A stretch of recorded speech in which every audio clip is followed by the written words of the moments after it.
এখন ডিজিটেল যুদ্ধ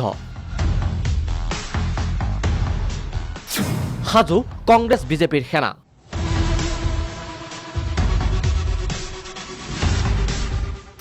ডিজিটেল যুদ্ধত নামিব কংগ্ৰেছ বিজেপি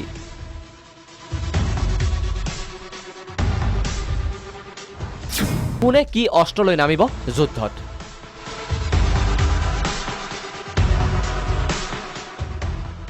আগতীয়া হ'ব ৰাজ্যৰ বিধানসভা নিৰ্বাচন ইতিমধ্যে ৰাজনৈতিক বতাহ বলিছে ৰাজ্যত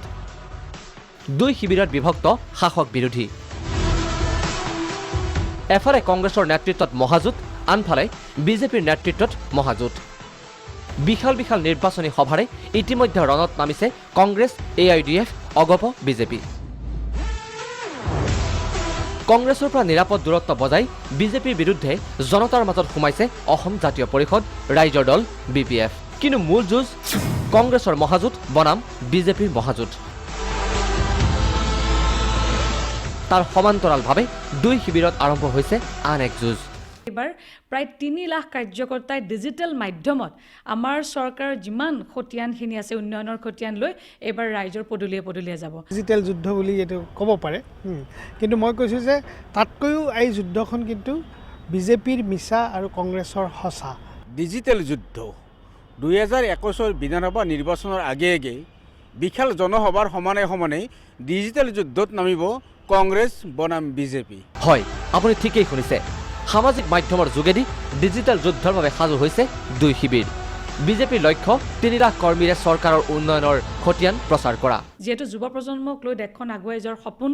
আমাৰ সকলোৰে আছে ভাৰতৰ প্ৰধানমন্ত্ৰী নৰেন্দ্ৰ মোদী ডাঙৰীয়া দেৱৰ আছে গতিকে সেই যুৱক যুৱতীসকলক মেইনলি টাৰ্গেট কৰি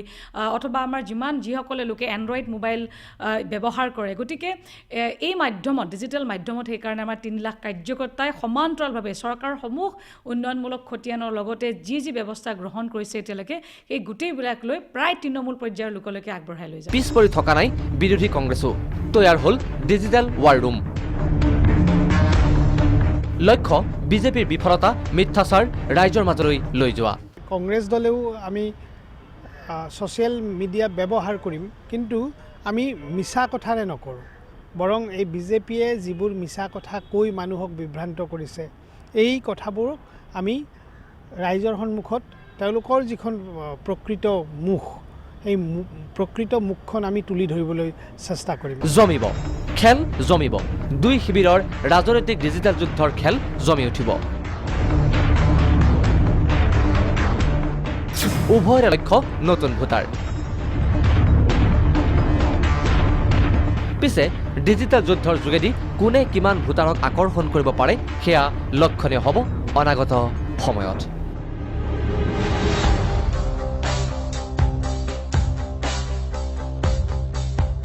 ভিডিঅ' জাৰ্নেলিষ্ট হীৰক আৰু পংকজৰ সহযোগত ৰমেন কলিতা প্ৰাগ নিউজ